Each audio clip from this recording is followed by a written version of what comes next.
Welcome to Defense Briefing.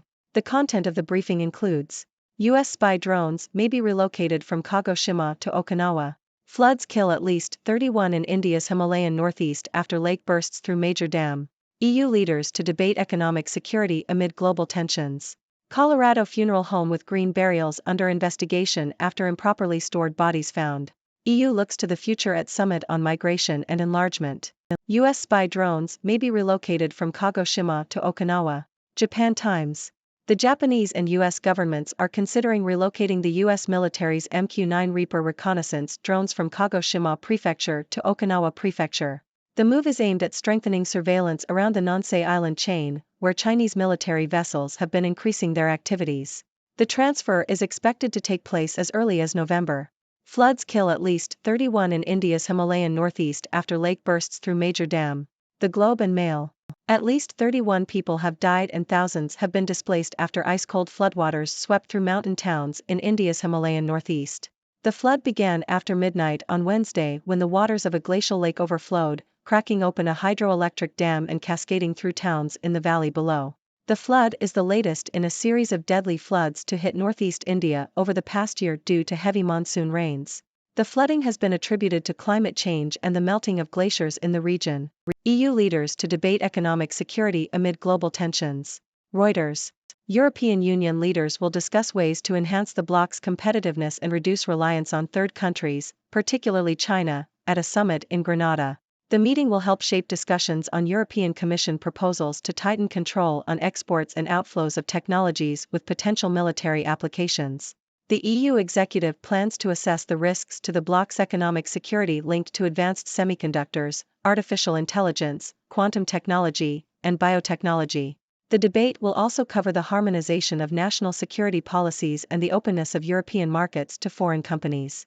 Colorado funeral home with green burials under investigation after improperly stored bodies found. The Toronto Star. Authorities are investigating a funeral home in Penrose, Colorado, for the improper storage of human remains. The Return to Nature funeral home, which specializes in green burials without embalming chemicals or metal caskets, is under investigation for allegedly not properly refrigerating bodies that were not buried within 24 hours, as required by Colorado law. The number and condition of the remains found have not been specified. The funeral home charges $1,895 for a natural burial and also offers cremation services. The funeral home was licensed in 2017 and no disciplinary actions have been taken against it. EU looks to the future at summit on migration and enlargement. Reuters. The leaders of the European Union's 27 member states will meet to discuss ways to avoid a new migration crisis and consider the challenge of incorporating new countries into the bloc. Italy, Spain and Greece have all experienced increased irregular immigration this year, while Germany has introduced border checks to combat people smuggling. Poland, which will hold a national election on October 15, has refused to host new arrivals from the Middle East and Africa, though it has provided shelter to millions of Ukrainians who fled Russia's invasion. EU summit to look at changes the bloc needs to make to welcome Ukraine, others as new members. The Toronto Star. European Union leaders are facing the challenge of deciding how and when to welcome Ukraine into the bloc, as well as several other countries knocking at the door, at an informal summit in Grenada, Spain. The EU has pledged its support to Ukraine, but the process of enlargement remains a contentious issue for current members. EU Council President Charles Michel has proposed that new member countries be welcomed by 2030, while EU Commission President Ursula von der Leyen argues that accession should be based on merit rather than an arbitrary deadline. The EU will decide in December whether to open accession talks with Ukraine. Chaos in Congress points to failures in the US system. Washington Post. European policymakers and analysts are concerned about the state of US democracy. The recent ousting of Speaker Kevin McCarthy is seen as symptomatic of a political system that is increasingly dysfunctional, dominated by politicians uninterested in governance or democratic deliberation. The Republican Party is seen as the principal vehicle for destabilizing forces in US politics. This is a particular concern as the party seems to be moving further to the right, seemingly rejecting some basic democratic rules of the game, with some on the American right calling for a Red Caesar figure. European analysts fear this is a precursor to developments in Europe. Many countries in Europe are experiencing their own dysfunctions in their political systems, with political fragmentation leading to an increase in angry partisanship and polarization. A survey carried out by the Open Society Foundations found that only a narrow majority of younger respondents believed that democracy was preferable to other systems of governance. Over a third of respondents said they would support a strongman leader who would do away with elections and assemblies. Who are the key players and what is at stake? The Guardian. Poland's parliamentary elections are set to take place on October 15, with the ruling nationalist Law and Justice, PiS, party currently ahead in the polls. The PiS has been accused of politicizing the judiciary, controlling public media, and fanning homophobia, but argues that it is trying to make the country's courts more effective and defend Poland's Catholic character. The main opposition group, the center-right Civic Platform, PO, has promised to undo the PiS's changes to the judiciary and media. A PO victory could lead to improved relations with Germany and potentially smoother relations with the EU. The PiS is hoping to increase its support by increasing child subsidies, raising pension payments, and cutting petrol prices. It is also focusing on anti-immigration rhetoric and has organized a referendum alongside the election on the admission of thousands of illegal immigrants from the Middle East and Africa. The PO is courting women's votes by promising to allow abortion until 12 weeks and declaring termination, IVF, and contraception as fundamental rights. The party is also seeking to allow civil partnerships for same-sex couples and expand the definition of rape. Opening this weekend, the Swiss Visitor Center that holds the secrets of the universe. Financial Times. CERN, the European Physics Research Campus in Geneva, is set to open its new Science Gateway, a complex of buildings comprising interactive museum displays, classrooms, and an auditorium. Designed by architect Renzo Piano, CERN's new visitor center is a sleek and user-friendly space that aims to satisfy the public's curiosity about the universe and the work being done at CERN. The displays range from interactive games to venerable artifacts and aim to engage visitors of all ages. The Science Gateway is expected to welcome up to 500,000 visitors a year. CERN's curiosity about the universe has fueled public curiosity about CERN itself, and the organization has struggled to satisfy the demand for guided tours. Each year, CERN receives 300,000 requests for guided tours but can only accommodate half of them. The Science Gateway hopes to provide an opportunity for those who miss out on a guided tour to learn about and engage with CERN's work. The Science Gateway is funded wholly by donations, including from the Stellantis Foundation. It consists of 5 structures and is connected by a high-level glass-walled corridor.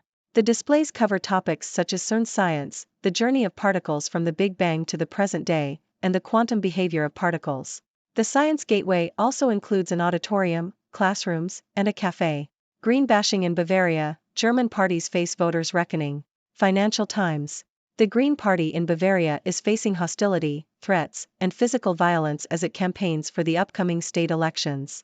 Activists have been spat on, insulted, and threatened, with one incident involving stones nearly hitting the Greens' top candidate. The party has become a target of public anger and has been dubbed forest destroyers and warmongers.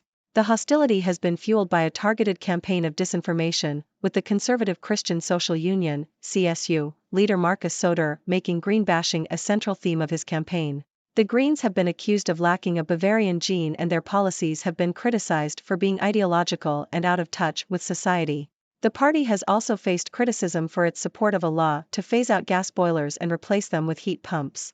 The CSU has capitalized on the public's anger and used it to position itself as the opposition against the federal government. The Green Party is currently polling at 15%, down from 17.6% in the last state elections in 2018. That's all for today's news, folks. Let's do a quick recap before we dive into some analysis. First up, we have the US and Japan considering relocating US spy drones from Kagoshima to Okinawa to enhance surveillance around the Nansei Island chain. Next, floods in India's Himalayan northeast have claimed the lives of at least 31 people and displaced thousands. The flood was caused by a glacial lake overflowing and bursting through a dam. In Europe, EU leaders will be discussing economic security, migration, and enlargement at a summit in Grenada. Meanwhile, a funeral home in Colorado is under investigation for improperly storing human remains. And in the US, there are concerns about the state of democracy as the political system becomes increasingly dysfunctional. Moving on, CERN, the European Physics Research Campus in Geneva, is opening its new Science Gateway, a visitor center designed to satisfy the public's curiosity about the universe. And in Germany, the Green Party in Bavaria is facing hostility and threats as it campaigns for the upcoming state elections. Now, let's dive into some analysis. The relocation of U.S. spy drones to Okinawa shows the growing tensions in the region, with China's military activities increasing. It's a game of cat and mouse in the surveillance game, and the US is trying to maintain its edge. As for the floods in India, it's another tragic reminder of the devastating impact of climate change. The melting glaciers in the region are contributing to the increase in deadly floods. On the European front, the EU is grappling with economic security, migration challenges, and the enlargement of the bloc. The discussions on controlling exports and outflows of technologies with military applications are indicative of the growing concerns about the EU's competitiveness and reliance on third countries, particularly China. In the US, the chaos in Congress highlights the failures in the political system. The ousting of Speaker Kevin McCarthy and the increasing dysfunction in US politics are raising concerns among European policymakers and analysts. The rise of destabilizing forces and a rejection of democratic rules of the game are worrisome trends that could have repercussions in Europe as well. And finally, we have CERN's new Science Gateway, a fascinating endeavor to engage the public in the wonders of the universe. With the demand for guided tours far exceeding the organization's capacity, the Science Gateway aims to provide an opportunity for more people to learn about and engage with CERN's groundbreaking work. As for the Green Party in Bavaria, it's facing a hostile campaign and disinformation as it tries to make gains in the upcoming state elections. The party's policies and support for phasing out gas boilers have made them a target for public anger and criticism. That's all for today's news analysis. Now, it's time for you, my wonderful audience, to join the discussion. What are your thoughts on these news stories? Do you have any questions or insights to share? I'm all ears, so let's get the conversation started. Thank you for tuning in. The content above showcases the latest briefing reports and analytical synopses, thoughtfully curated by the 6Do team. These insights stem from a wide array of reputable media outlets, think tanks, government sources, and specialized experts worldwide. We encourage you to explore these sources for a comprehensive perspective. Keep in mind that while the content may not always align with the official standpoint of 6Do Brief, it's not meant to be taken as absolute directives for decision-making. Comprising seasoned media professionals, learned scholars, and accomplished scientists, the 6Do team embodies a trailblazing, fully independent media entity. To customize 6Do Brief to meet your professional needs, you have the option to subscribe to a diverse array of briefings on our website, 6dobrief.com. Regardless of your location, you can conveniently receive 6Do Brief via email.